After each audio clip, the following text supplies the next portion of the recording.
अस्सलाम वालेकुम बेटा। एक बार फिर आपकी खिदमत में एक नए लेक्चर के साथ हाजिर हैं। तशरीहात के लिए इमदादी कुतुब आपको बता दी गई थी। वही किताबें जो पिछले साल मैंने आप लोगों को बताई थी, वही दोनों किताबें इस साल बेटा आप लोग ले लेंगे। कुछ लेक्चर हो जाएगा,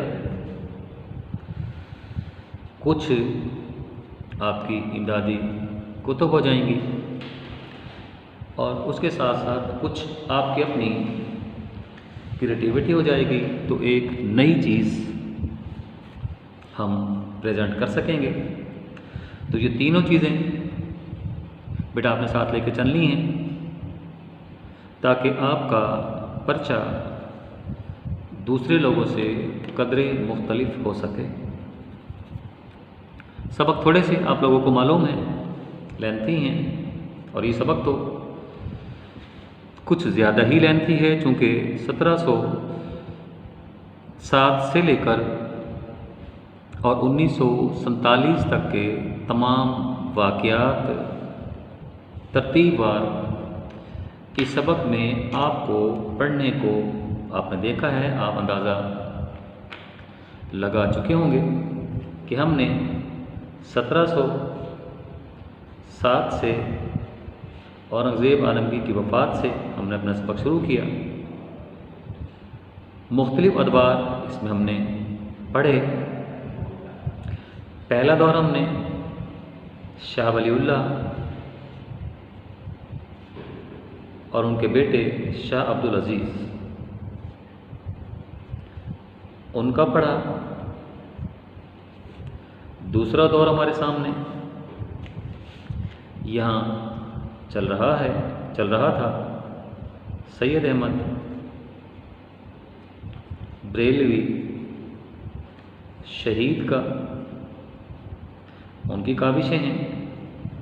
तीसरा दौर हमने पिछले लेक्चर में शुरू किया, वो ज़माना सर सैयद अहमद ख़ान का ज़माना है। उनकी मुसलमानों के लिए काविशें हैं। काविशें और मुसलमान मजहबी उलमा का रद्द अमल है। पिछले पैराग्राफ में हमने सर सैयद की बसीरत और दूर अंदेशी का तज़किरा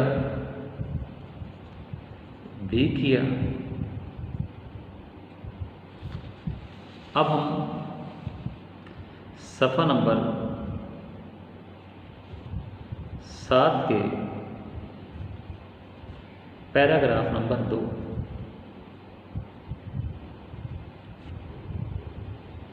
की तरफ चलते हैं।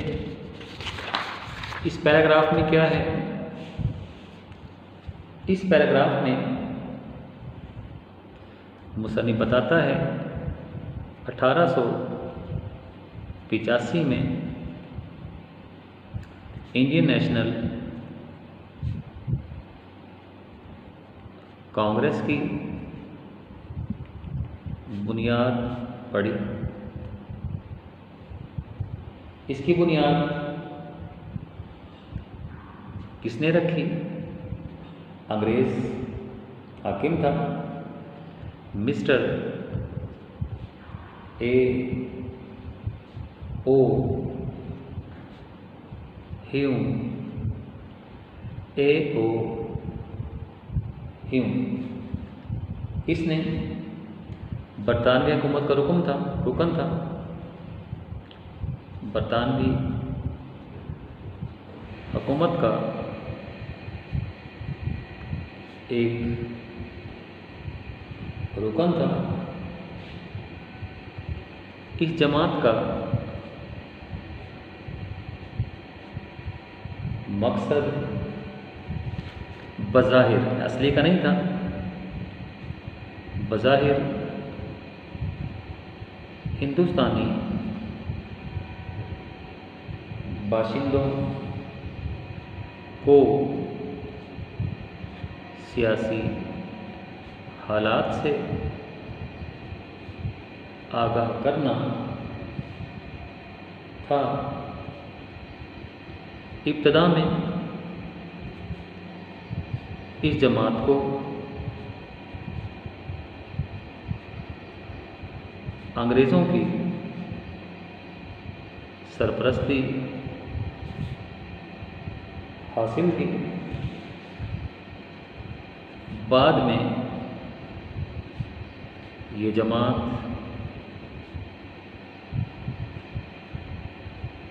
हिंदुओं की नुमाइंदा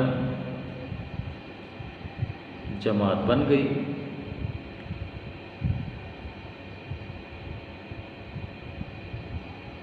और इसने हिंदुआना ज़हनियत का मुज़ाहरा करते हुए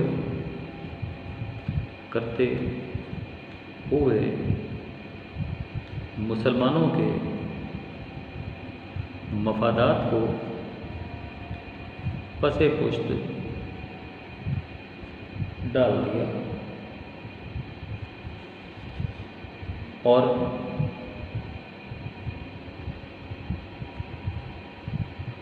मुसलमानों के खिलाफ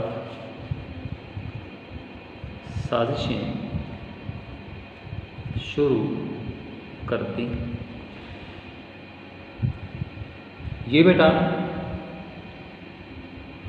हमारा आज का पैराग्राफ है, उसका लुबे लुबा आप लोगों को बतला दिया गया। अब हम आगे बढ़ते हैं। 1885 में इंडियन नेशनल कांग्रेस की बिना पड़ी, बिना बुनियाद हो गई। इससे मुताल्लिक तमाम तर तफसील मैं आपको लिख के दे चुका हूँ। सर सैयद ने मुसलमानों को इसमें शिरकत करने से रोका क्योंकि उनकी दूरअंदेशी समझदारी हो गई, दूर की सोच हो गई, दूर की सोच। देख लिया कि इससे मुसलमानों को बहैसियत कौम नुकसान पहुँचेगा। कांग्रेस बनी, बुनियाद ए.ओ. ह्यूम नामी अंग्रेज़ ने इसकी बुनियाद रखी। शुरू में इसे मुसलमानों और हिंदुओं की मुश्तरका जमात करार दिया गया।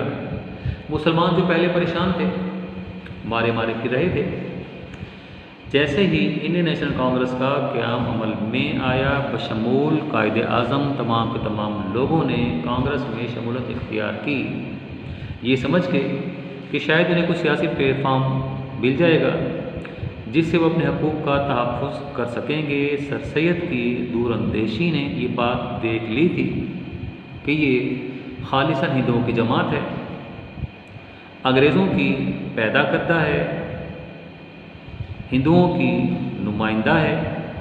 इसलिए सर सैयद ने मुसलमानों को इस बात से रोका कि वो इस जमात में शिरकत इख्तियार ना करें क्योंकि इससे मुसलमानों को बहैसियत कौम के नुकसान पहुँचेगा।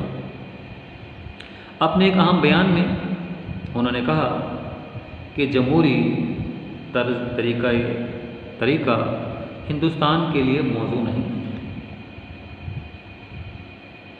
उन्होंने जब मुसलमानों ने कांग्रेस में शमूलियत इख्तियार की तो हमदर्द मिल्लत ने ये बात भांप ली कि मुसलमानों का कांग्रेस में शिरकत करना मुनासिब नहीं है, क्योंकि हिंदुओं ने तासुब से काम लेना है।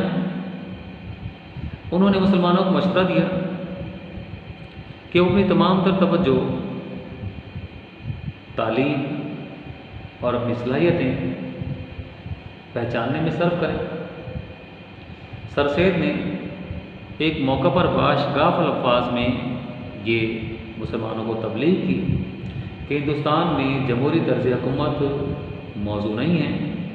जमहूरियत में जिसकी अक्सरियत होती है उसकी हुकूमत बनती है, क्योंकि हिंदुस्तान में मुसलमान अक़लियत में थे, इसलिए इससे मुसलमानों को बहसत कौम के न सिर्फ नुकसान पहुँचेगा और अक़लियत के बाइस हुकूमत मुसलमानों की बन नहीं सकती। लिहाजा जमहूरी तर्ज हुकूमत हिंदुस्तान में मुसलमानों के लिए मुनासिब नहीं होगा। जैसा कि इकबाल ने कहा था, पुराना शेर है, इससे पहले भी हम कई बार पिछले साल भी देख चुके हैं। जमहूरियत वो तर्ज हुकूमत है जिसमें बंदों को गिना करते हैं, तोला नहीं करते। मुसलमान अक़लियत में थे, क्योंकि मुसलमान अक़लियत में थे इसलिए मुसलमानों के लिए मुनासिब नहीं था कि मुसलमान वहाँ जमहूरी तर्ज हुकूमत इख्तियार करने की कोशिश करते। ये अमर काबिल गौर है कि सर सैयद के पेश नज़र अंग्रेज़ों की खुशनूदी ना थी। खुशनूदी खुशी हो गई जब सर सैयद ने मुसलमानों के मुसलह के तौर पे काम करना शुरू किया, तो सर सैयद पर तरह तरह की पप्तियाँ कसी गईं। उन्हें तरह तरह से बुरा भला कहा गया। उन्हें अंग्रेज़ों का पिट्ठू, अंग्रेज़ों का खुशामदी कहा गया। मुसन्निफ बताता है ऐसा हरगिज़ नहीं था। उनके पेश नज़र मुसलमानों की अंग्रेज़ों की खुशनूदी हरगिज़ नहीं थी, बल्कि अपनी कौम की तरक्की थी। हकीकत ये है कि वो पहले हिंदुस्तानी थे जिन्होंने अपनी मशहूर तस्नीफ असबाब बगावत हिंद MCQ बनेगा लिख कर हुकूमत को तवज्जो दिलाई कि गदर का सबसे बड़ा सबब ये था। गदर जंग आज़ादी के का दूसरा नाम है। जंग आज़ादी को गदर भी कहा जाता है। असबाब बगावत हिंद उर्दू में लिखी गई, अंग्रेज़ी में तर्जुमा हुआ। इसमें हिंदुस्तान में जो अंग्रेज़ों के ख़िलाफ़ बगावत हुई थी उसके तमाम असबाब सर सैयद ने लिखे। वो मुसलमानों के मुसलह थे, मुसलमानों को खैर खा थे। मुसन्निफ बताना चाहता है वो पहले शख्स थे जिसने इस तरफ तवज्जो दिलाने की कोशिश की कि जंग आज़ादी का बड़ा सबब मुसलमान नहीं थे, बल्कि उसका बड़ा सबब ये था कि हिंदुस्तानियों को मुल्क की सियासी कौंसलों में शामिल ना किया गया। इसके बाइस उन्होंने ये बता के अंग्रेज़ों को ये बात साबित करने की कोशिश की कि जो बगावत की थी उसका असल सबब मुसलमान नहीं थे, बल्कि चूँकि हिंदुस्तानियों को मुल्क की सियासी कौंसलों में मुनासिब तरीके से शामिल नहीं किया गया था, इसलिए अंग्रेज़ों के ख़िलाफ़ अगर किसी ने बगावत की तो वो मुसलमान नहीं थे, बल्कि उसकी असल वजह खुद हिंदू थे। फिर 1878 में MCQ बनेगा। जब वो कौंसल के मिंबर नामज़द हुए तो उन्होंने मुल्की और कौमी मफाद पर पै दर पै तकरीरें की, पै दर पै मुसलसल हो गई। हमदर्द मिल्लत थे, कौम के हमदर्द थे। आगे बताता है 1898 में MCQ बहुत अहम है, बोर्ड में बारहा आ चुका है। 1898 1898 हो गया, ये 1878 हो गया।